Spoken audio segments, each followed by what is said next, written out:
Hello, everyone, and welcome to the Financial Advisors Want to Know podcast. I'm Catherine Tindall, and on today's episode, I have with me Dr. Barbara Provost and Maggie Nielsen. They are a dynamic mother-daughter duo committed to empowering women with the tools that they need to make confident financial decisions. And then as a consultant, educator, and entrepreneur, Dr. Barb connects women with trusted financial advisors. So one topic that we had kind of in the pre-show that I think is a great place for us to start is, the way you both put it is how financial professionals can stop leaving 700 billion on the table by serving women better. So when you say that, as an overall topic, where do we start unpacking that? Well, today, that's the dollar amount left on the table because the financial industry is a male model. It was built by men for men to sell to men. And because of that, they are really overlooking women. And all the data will tell you that. All the stats will tell you that. And many, many, many women will tell you that. And through the research and the hundreds of women we've talked to, thousands probably through focus groups, they will say, my financial advisor doesn't even look at me. And because there's such a disconnect between the financial industry and women, the data will tell you that without even thinking about the great wealth transfer that's coming our way, that there's billions of dollars to the tune of $700 billion being left on the table today. So I'm interested to hear what you think, for those who are running firms and they're wanting to you know, get better at serving women if it's not something they feel like it's their strong suit. How do they actually tackle this practically, to integrate women better into what they're currently doing? I think one of the first steps is just to realize that women are not a niche market. They are 51% of their market. And so when you focus on serving women, it's not getting too niche or too exclusive, but it is 51% of the market. So to have an eye on that, but then really start realizing like, what are these things that women go through that are not, as common always with men? A big one is caretaking. Women, 10,000 people are turning 65 every day. So women are really becoming caretakers, both for their children and for their parents, maybe a sibling, some kind of loved one. It's also very common that women would be a widow. The average age of a widow is 59. And so really being prepared for these kind of things. And then right now we see a lot of women, and men going through divorce. And so that's a huge thing in the lives and the finances and all these different pieces. And so really realizing that, women are not just going to be coming in asking about, ROIs and beating the market, but really, will I be covered and protected in these different situations? Because it's very common for one or all three of these things to kind of appear in somebody's lifetime. Mm-hmm. Yeah. And when it comes to because I like to break things down more at the practical level, how do you recommend they shift things at a practice level? Is it like having separate meetings or like separate meeting scripts, or like how would you implement really, integrating them that's going to be unique to them other than, kind of that high level observation that they need to be paid more attention to? Like how do they, how would an advisor really retool what they're doing in order to serve better, I guess? I would say that, first of all, if there's a couple, a man and woman couple involved, every meeting should include her. And at every meeting, she should be part of the discussion and engaged in the conversation.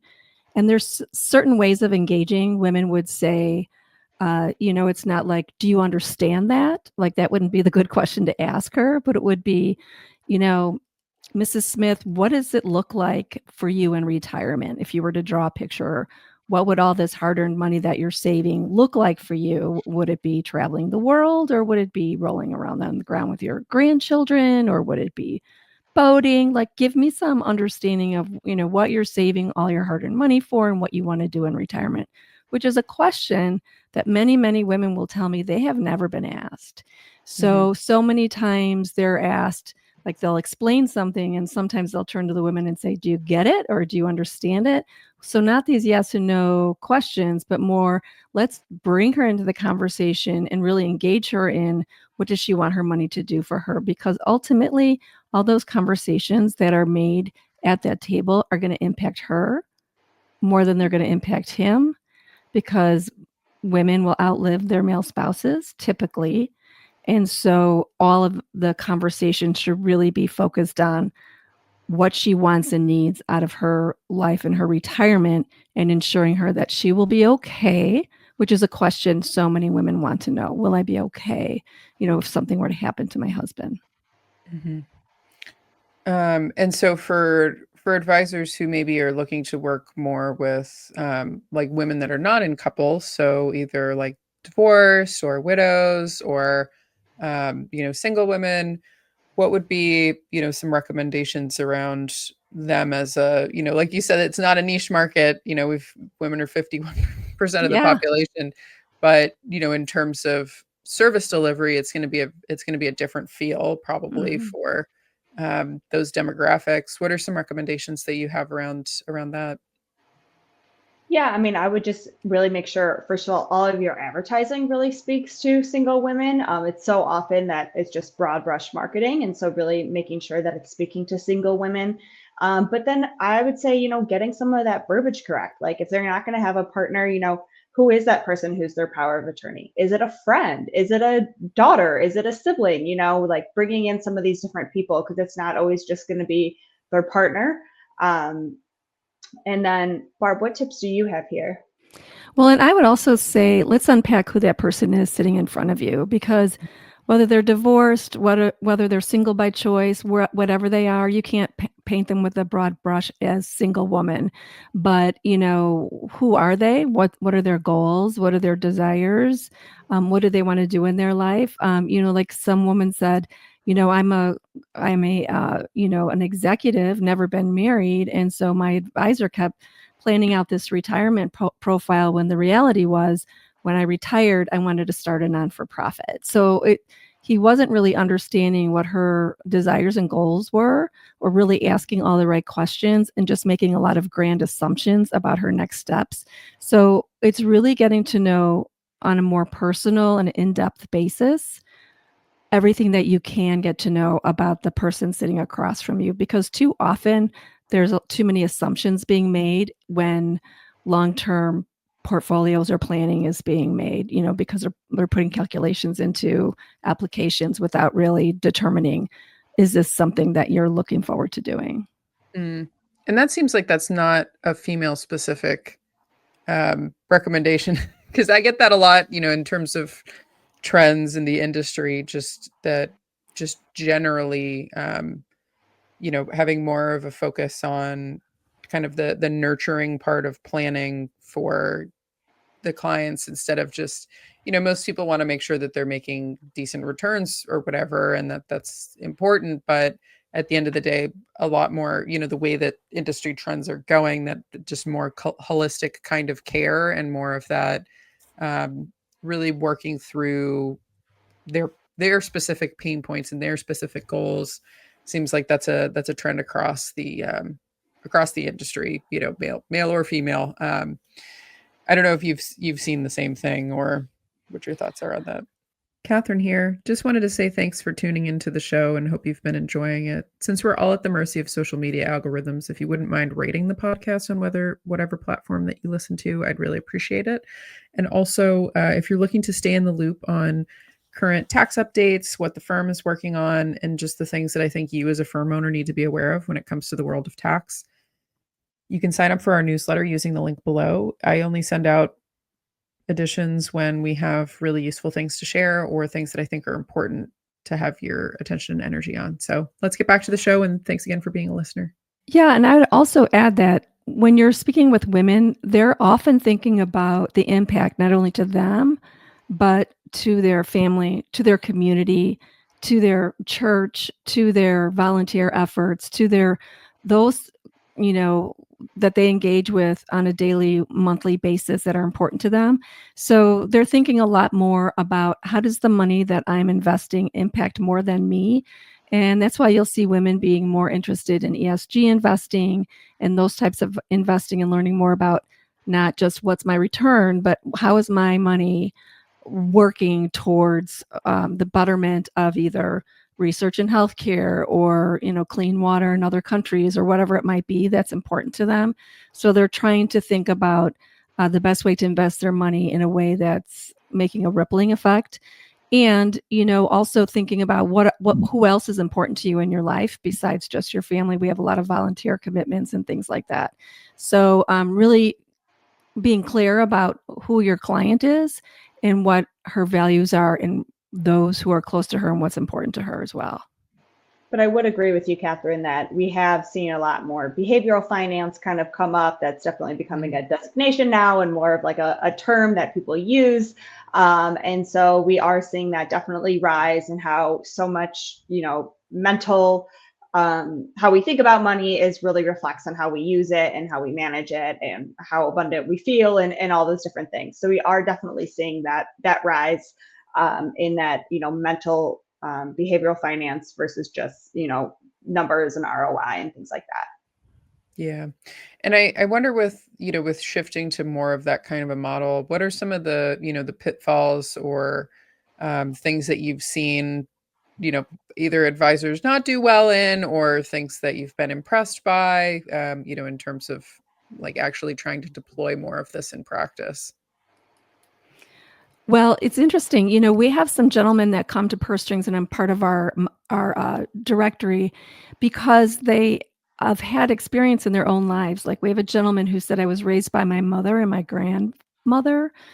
I never knew my father, but yet I saw them struggle their whole life, to raise me and to get through life because life was a struggle for them financially."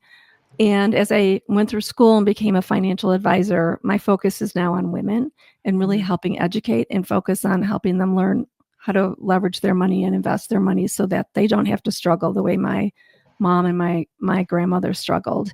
And other gentlemen have said, when my dad died suddenly, I all of a sudden was, the man of the family. I had to come home from college, help my mom with the finances and figure all that out with her.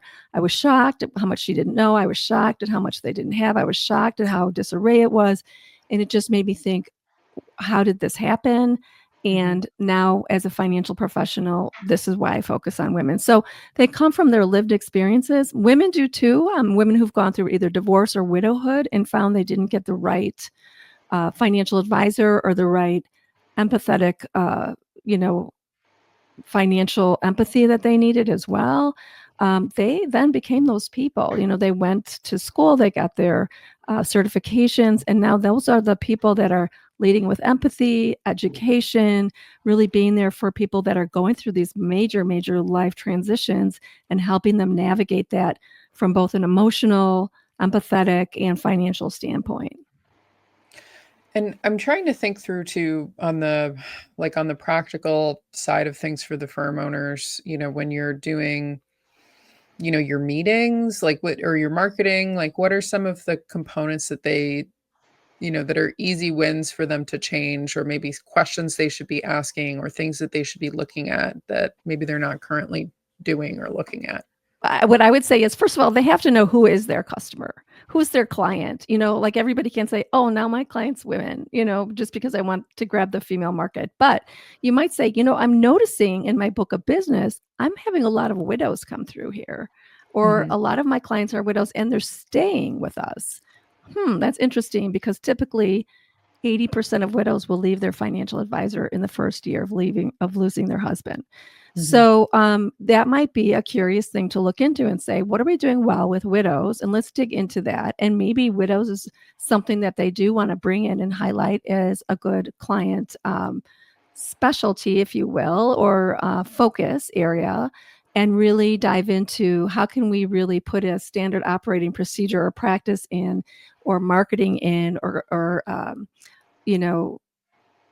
communications into our marketing materials that say, look, if something ever happens to you or your husband, we're the go-to people. We help widows and, provide resources and tools for them, and really bring that into your practice overtly as something that you do. But, just because, now women's a really good, underserved, wealthy market, all of a sudden you can't be all things women. You really have to say who do we love to serve? Who is our market? And perhaps it is women, perhaps it's women of a certain era, type, whatever. And then really build a focus around that. And then some other like practice management, we talk a lot about not asking yes, no questions, but really having open-ended questions, ensuring, of course, like your body language is turned to them, you're really giving them the time. And then we really, recommend a pregnant pause, and give them some time to think, to process, to answer that question. Don't be eager to fill that silence, just make sure all those questions are answered, are some, kind of lower hanging fruit to really kind of bring in that female market, are some other things that we like to share. Yeah, no, those are great because I think, for a lot of advisors, it's especially the ones who are more systems minded. The question for me when I'm trying to retool something in the practice is, okay, how do I turn this into a process, especially for people who are running firms where, you've got junior advisors that are working cases, you've got, maybe a team that you're trying to get alignment with. It's okay, how can we turn things into process so that, maybe I'm tuned into how to speak better with these women clients that we have, in these couples or widows or single people, but how do I actually embed this in the practice, that this is just practice culture for us, if the way that we, that we realize that there's some different needs and engage where people are. So any recommendations around that for how this can be kind of embedded across a team culture? Yeah, let's take widows, for instance. Because the population's aging and women outlive their male spouses, we're going to see a lot more widows, right? With the average age of a widow being 59. So you can put a standard operating procedure into your practice that if you get the call, someone lost their husband, whenever you get that call, your response will only be with empathy, nothing to do with financials, nothing to do with making an appointment, nothing to do with anything like that. So that would be the first step, right? And then always sending something, flowers, a note, whatever, in the first 24 hours. And then maybe in the first, if you send flowers, maybe in the first week, a handwritten note gets followed up with, right? And then you could put an operating process in. What do you do in the first 30 days? Maybe you just have a follow-up phone call that says, hey, I'm just checking in with you. How are things going? I know this is a difficult time for you. I'm at your pace. I'm here when you need me. There will be some things we need to get together and do. I don't want to rush you. And if you want to bring someone with you at the next appointment, that's fine too. Give it a thought. But let's get together when you're ready, right? And then after 30 days, maybe you have a list of 3 things or 4 things she needs to do. I always say your group should have together a 1-page marketing document that's a resource tool that says, here are the first 3 things you should do. Maybe it's always get 15 copies of the death certificate. Don't stop, don't close any bank accounts until we speak, or, what are some really things that Basic, people trip yeah. over, Here are 3 podcasts I recommend if you like. Here are 3 books that I recommend you might want to consider.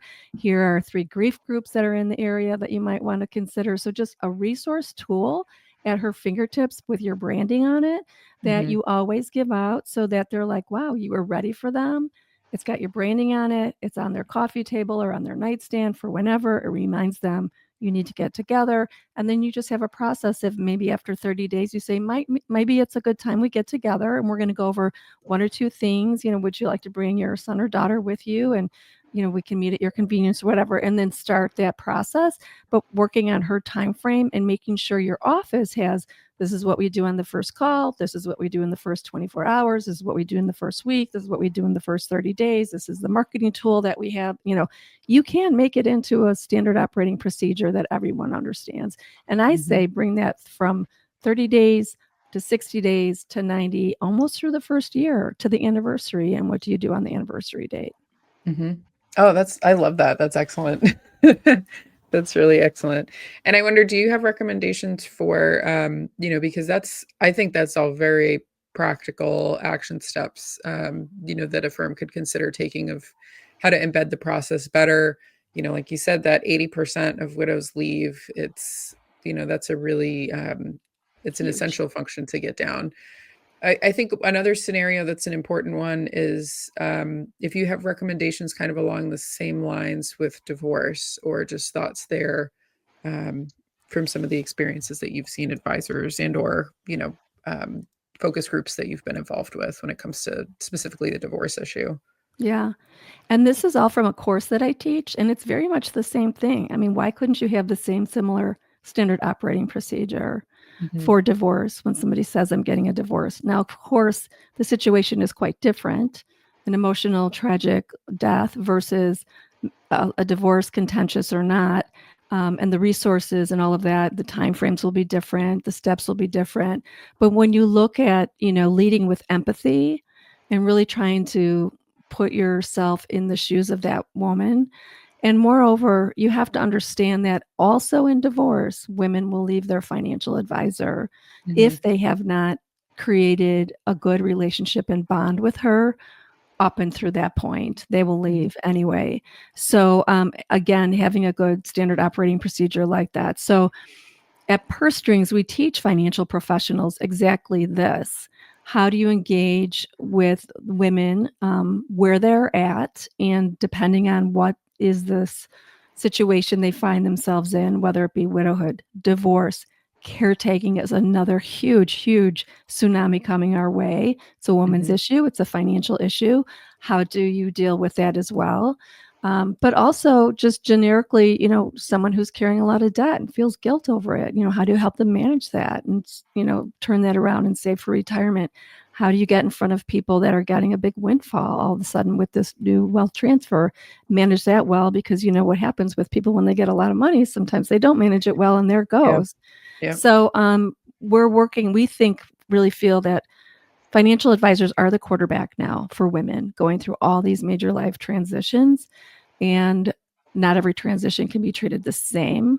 And they really have to understand how to step into the shoes of women during that time. And they can really help them navigate and be there for them and secure that client. And I Yeah. think for divorce, it's a great one to really bring in those other professionals that you work Mhm. with. I mean, you can Mhm. use CDFA, mediator, attorney, divorce coaches. You might need, new P&C insurance, new house. They have the CDLP, Certified Divorce Lending Professionals. So really showing how you have these great resources. You can bring in the team. You can work together. And I think women really love to know, like, they know their boundaries and they know when to refer me to somebody else. So when they give me information, they actually are really an expert and they know where to draw the line and bring in another expert.